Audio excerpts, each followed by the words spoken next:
So, ito yung hard off and hobby off sa Akihabara. So, check din natin to. Tara!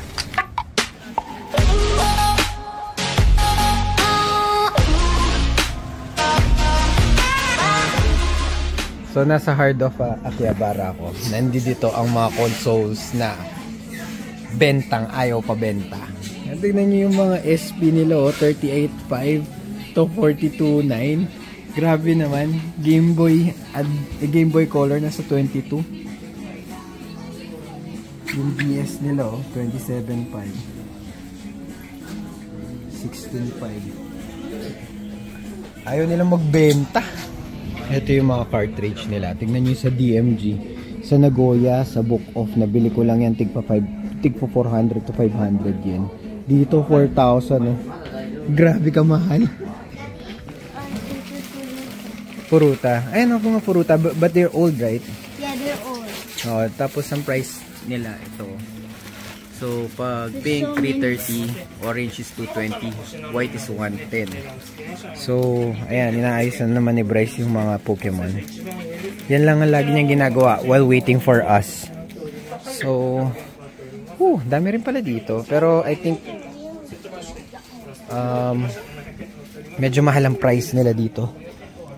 At yun nga sabi ko, bentang ayaw nila ibenta. Ayan, Kamen Rider 15.4. Sa mga ganda mo, si Amuro Lane 22,000 yen.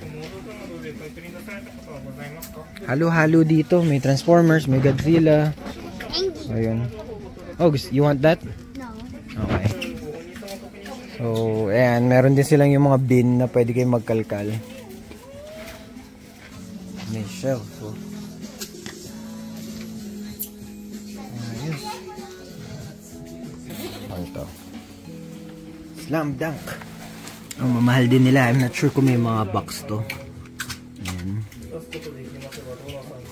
Pinakamura si Lasakuragi at saka si Kulot. Si Ryota. Pero mahal pa rin sila. Mahal sila by hindi, kung makukuha nyo sila ng tax free pwede na. Kasi 5.5 yan sa Pilipinas eh. Ang problema walang box. Okay, another shot ng glass cabinet nila.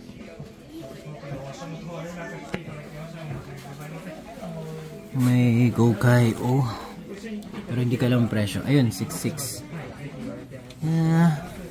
Mahal pa rin. Bentang ayaw ibenta. O yun, Hurricane Gyro 99. Bentang ayaw ibenta. Ang mahal. So, I think kung pupunta lang kayo dito, talagang dapat specific. Yung talagang gusto nyo talaga yung item. Kasi they are priced high also here. Kasi puntahan to ng mga puntahan to ng mga tourist. So, wala ka talagang mabibili na mura. Meron sila pero hindi ka makakabili ng mura. Yun lang yun. Hindi ako nagbi-video ng mga cards pero tingnan mo tong card na to.